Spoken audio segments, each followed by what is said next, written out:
Hello everyone and welcome back to Trainz. We are back on the Sebring route remodeling the town of Union. We are going to completely gut this town, rip it up, and redo it. So as you can see, it was a town where the Trainz street ran through the middle of the main street and wound its way around the base of a mountain. Well, we decided to plow that mountain down, and we're going to run the tracks straight through the middle of town. Not in the same configuration, in the street running configuration, but we're actually placing the tracks in the median of the road. There are a couple towns, I think there's one in Kentucky and there's one in California that has a similar setup. So after we find the right station that we want to use, we hook the tracks up and we start piecing everything together, laying down some things to make sure it's all level and good, renaming the station so that it fits in. And now we begin the process of laying out the road network, which I do with a series of these prop semi-trucks. We just kind of spread them out to kind of mimic the lanes of traffic, trying to find some sidewalk for us to use, because really there's no road spline that can be used to achieve this. So we're going to steal something from the Approach Medium book, and that is to paint the roads on ourselves. And I believe he did this in one of his series. And so we just use the trucks as placeholders, kind of determine where the lanes go. So the two in the middle there are going to be our lanes of traffic, and the ones on the edges are going to be our parallel parking for the downtown area. And you'll see as it all comes together, it'll make a lot more sense as the time lapse goes on. So yeah, we just kind of stagger everything out. I lay the roads, and you'll notice that I actually replaced the invisible roads like 3 or 4 times because I kept finding different assets that did different things, or I'd mess up and put one that had 2-way traffic, and we don't want that. We just want 1-way traffic. So then we just start applying texturing, and the road will start appearing, especially after here. We'll just... There we go. You can see some asphalt lying down. Then I decided that's hideous, and we'll find a new texture that looks better. Texturing is definitely one of my weaker points when it comes to building routes. I'm not very detailed when it comes to that. I just kind of pick the simplest thing that accomplishes everything that I needed to do. So that's a skill set that I need to get better at, but I probably will in due time.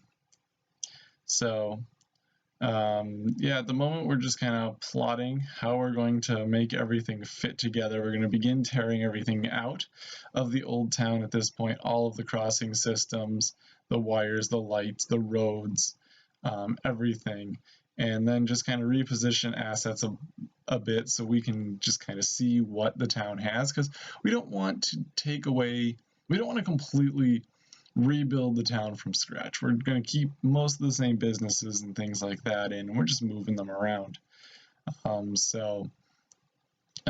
we're also going to redo the approach into the town because, it's different.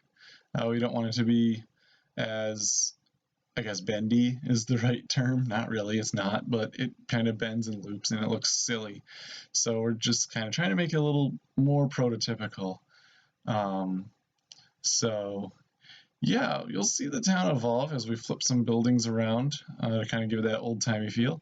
And I'll go find some music, and I'll probably chirp in a little bit during some of this time lapse just to give you an aspect on what's going on.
All right, jumping back in, giving you a little bit of context. Believe it or not, the entire first clip when I was talking, the game actually crashed right in the middle of that. So right when I got done with it, the game just completely melted down and I lost all my work. So this is actually the second redo. So this is going to be a bit of a deviation because I decided to build a bypass around the town. I originally had a single track line that connected to the original passenger station for the town, and I decided that I didn't want to completely get rid of it. I kind of like the way it snakes around through the valley just to the north of this location, and so what I decided to do is turn that into kind of a bypass line that bypasses the town and then continues its way towards the south. So we put in a bridge, we kind of put it in the mountains along, crossing some rivers, going along a lake shore, so it looks very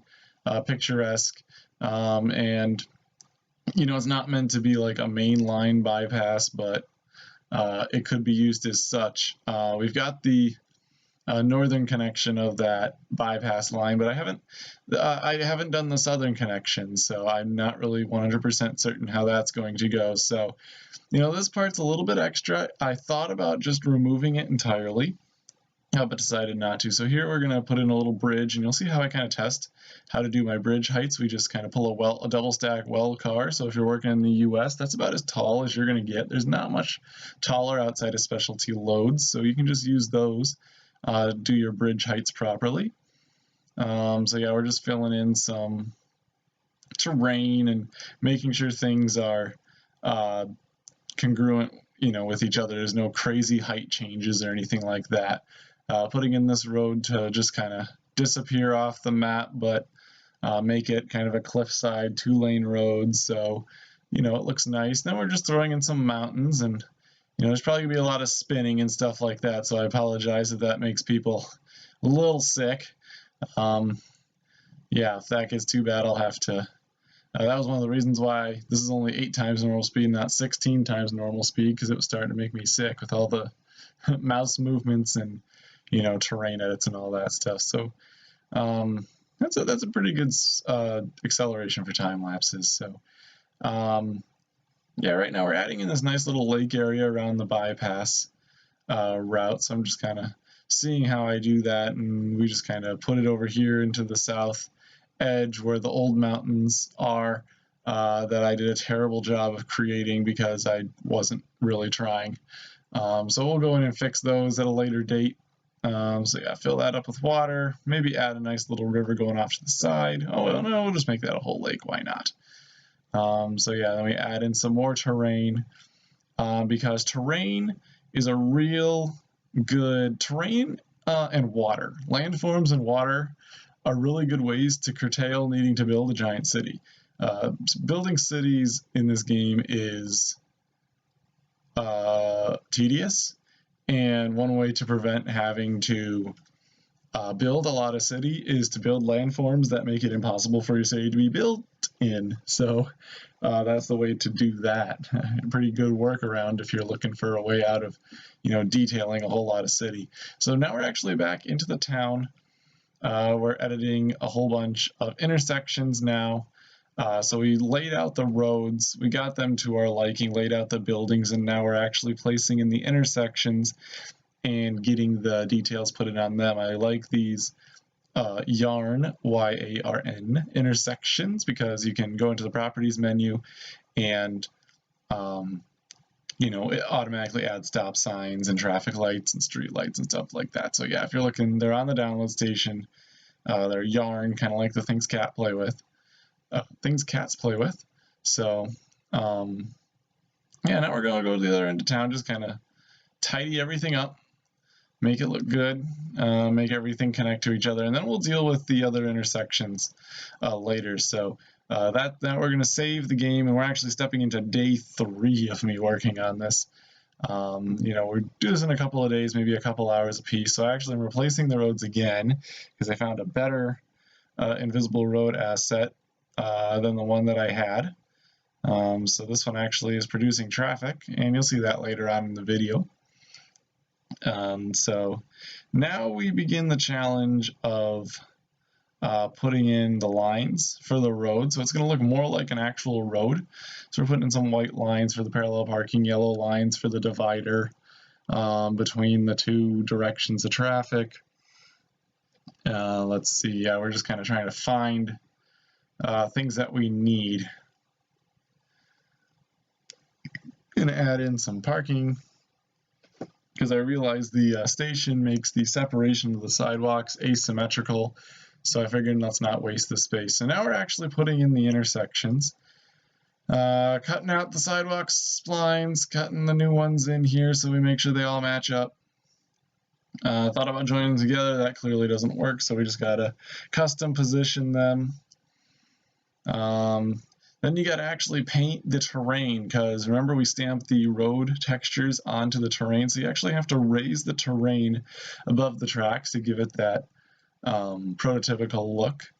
And we just kind of mess with the fine details, making sure that nothing is protruding through the ground or the ground's not protruding through anything. And now we actually begin putting the complicated stuff together. So we link the road with an invisible road so that cars can travel straight across. And then we just kind of make everything ship shape there. And now we begin adding in the crucial crossing details, like gates and the triggers and the traffic lights. And just like the town before, this one's going to have a very complicated setup with the ATLS system. If you're looking for that in the download station, it is not as good as the TRC system, but the TRC system does not work in Trainz 12. So we're putting up our gantry arms for our traffic lights. These are going to be completely custom intersections. They're going to be very simple. I don't build complicated ones where traffic can turn or anything like that, so that way we only have to worry about two directions of traffic. But these traffic lights are actually going to be synced up with the train.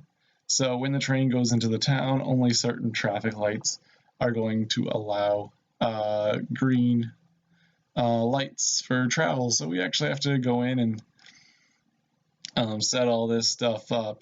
And essentially what the plan is to when a train comes through the middle of town, that we allow traffic on these bordering roads next to the train tracks to remain green for straight ahead traffic and for right turn only, and they are red for left turns. And all the cross traffic is stopped. We will not let them move. And since we're only simulating cross traffic, being that they can't turn, we're not going to make it complicated. We're just going to make everybody stop. That's something I can fix at a later date. Excuse me. So we're just adding in our assets now, setting up the controllers so we can get everything on the right signal, configuring all of the traffic lights to the correct routes that we are planning on, and then we will set up the actual intersection, which we're doing here, setting up which is green, which is red, what goes where, who goes what. You screw this up at least 2 or 3 times while you are doing it, and you forget what you labeled everything. So that, and then we got to go through, assign them all to the right channel so we make sure that everything works properly, and then we go around, we just kind of peer at the lights to see that they're actually working, see if we can detect any flaws or anything like that. So the next part, we actually just do that several more times to the next intersections. Like I said earlier, I was going to try to speed that up so that you guys didn't have to watch 4 intersections being laid out, but frankly at any higher speed than this, it's a bit nauseating, so we're not gonna do that. So yeah, I'm just gonna detail these next intersections and put in the crossings and everything like that, and then we'll get on to the test.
Okay guys, let's try this out. So we're in driver mode, we're running an Amtrak train into the town, and as you can see I missed one of the crossings already, so this is going well. One thing I did notice, actually noticed this recording the video, is that there are red lines where the invisible road is supposed to be, so it's not really that invisible now, is it? We'll have to go in and fix that. So let's see. Okay, that crossing is working properly. The lights are working properly as they should. No left turns are allowed, and cross traffic is stopped, as you can see by the red lights. So far so good. Let's swing around, and we're going to come down towards the station, maybe get a nice picture here. Maybe put ourselves in the lives of somebody who is waiting for the train here. Okay, that crossing is working properly as the train rolls in. Let's see. We're going to slow the train down. We're going to make the train stop and then continue on just like it's making a stop here of some sort. You know, something like that. But really we're just testing to make sure that the lights are functioning properly, the crossings are functioning properly, and that. So we're going to look to the south here, and that crossing should have tripped, but it did not. It turns out I actually wired that one up wrong, so it did not function properly.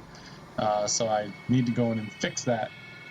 So yeah, we're just going to stop the train, do a full load and unload procedure, and then move it along. So, you know, while that's doing that, we're going to go back. We're going to make sure the crossings are still working. Yep, those are still down because the train's still within the zone. That one is up like it's supposed to be. And yeah, the one to the north there is like way broken. Yeah, that one, this one I wired up wrong, so it doesn't work. So we'll move on to that, and it doesn't look like, I don't know if the lights are working properly either. We'll have to just take a look at the coding and see. Yeah, we never set up the traffic stoppers or anything like that, so of course that stuff's not going to work if it's programmed wrong. So as the train departs, we have a decent baseline for what to expect. We'll probably do one more pass through here just to make sure that everything reset correctly, and just like that, that's basically the setup of this town. It looks pretty good. Pretty much now we just need to add some details, add some more buildings, add some houses, and modify the terrain, get some texturing in there, and it'll look great.